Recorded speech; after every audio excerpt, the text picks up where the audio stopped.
Hello, my name is Ethan Denny-Broker. I am the Chef de Cuisine at Owamni here in Minneapolis.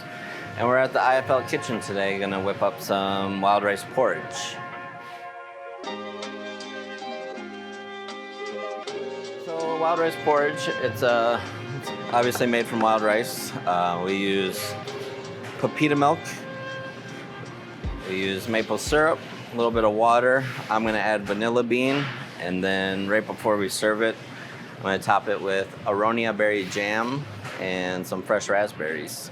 So first things first is we're gonna add the water to the pot. Turn the pot on.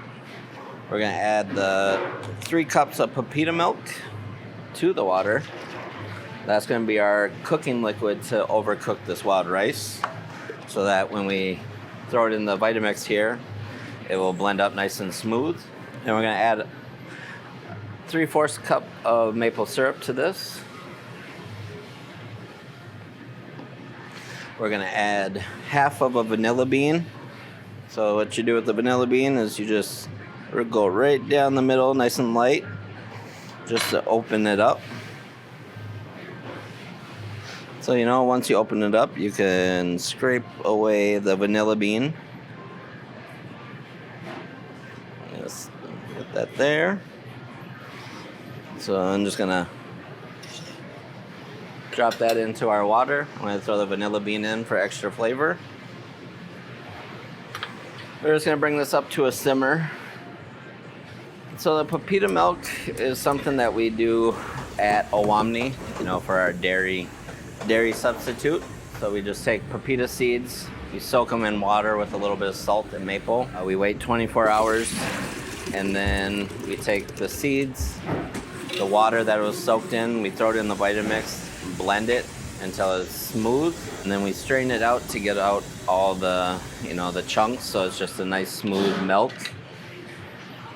You can use whatever your choice is for non-dairy milk, whether it's, any kind of nut milk, almond milk, oat milk, any dairy-free milk that you want to use. Or if you would rather use dairy milk, feel free. So like I said, we're just going to bring this up to a boil. And once it reaches a boil, we're going to add this wild rice. And you want to be careful because it does scorch just like milk. So you want to keep an eye on it at all times. It kind of reminds me of oatmeal. Oatmeal was a big thing of mine growing up. It was probably like one of my favorite hot cereals to eat. But this is just basically a non-colonized version of oatmeal, but with more flavor, and it's good for the body. The wild rice that we have here is from White Earth. We get big bags of it shipped in for us because, we use roughly 100 pounds of wild rice a week, whether it's in desserts, savory dishes, whatever we need it for. But we go through about 100 pounds, which is a lot.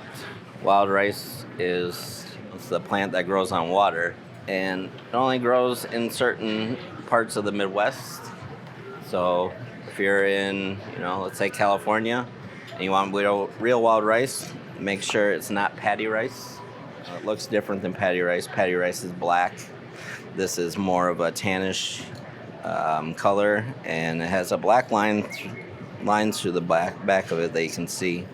So then, now that this is up to a boil, I'm going to remove it, let it calm down for a second. Then we're going to go ahead and add the wild rice to it. And we're going to cook it until the wild rice is very soft and tender.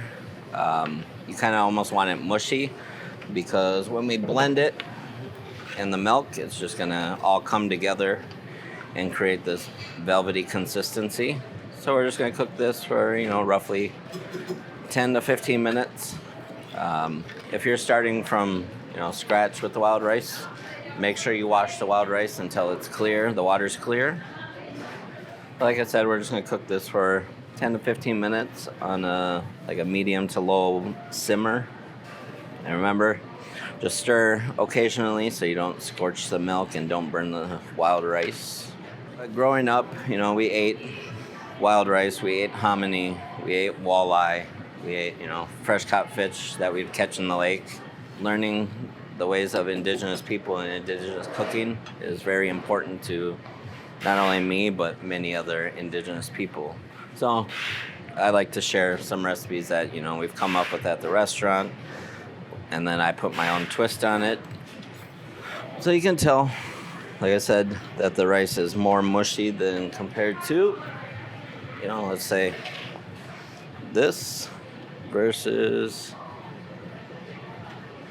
this. You can just tell the difference that, this has opened up a lot more, soaked up more water, and this is more ready to serve for, wild rice on the side of a dish.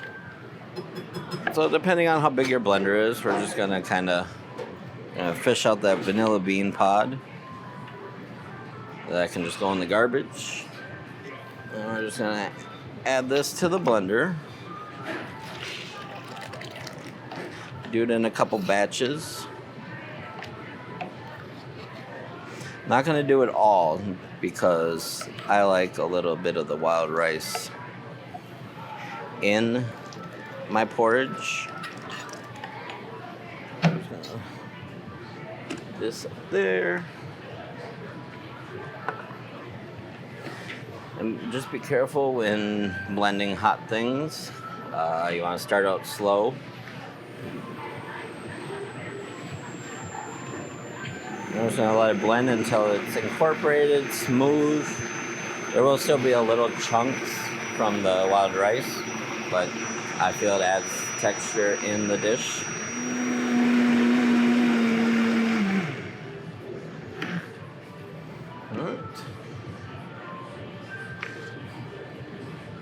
You can kind of see that it's already thickened.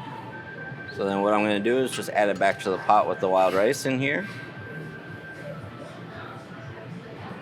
I'm going to stir it. Incorporate the wild rice. You can cool it down if you would prefer to eat it cold. Like I said, oatmeal. This is like the Indigenous oatmeal here, so I'm going to eat it hot. All right, you eat it hot most of the time. But we're going to go ahead and let's serve it up. Bowl, we got our berries. Aronia berry jam for toppings. We got fresh raspberries here. So,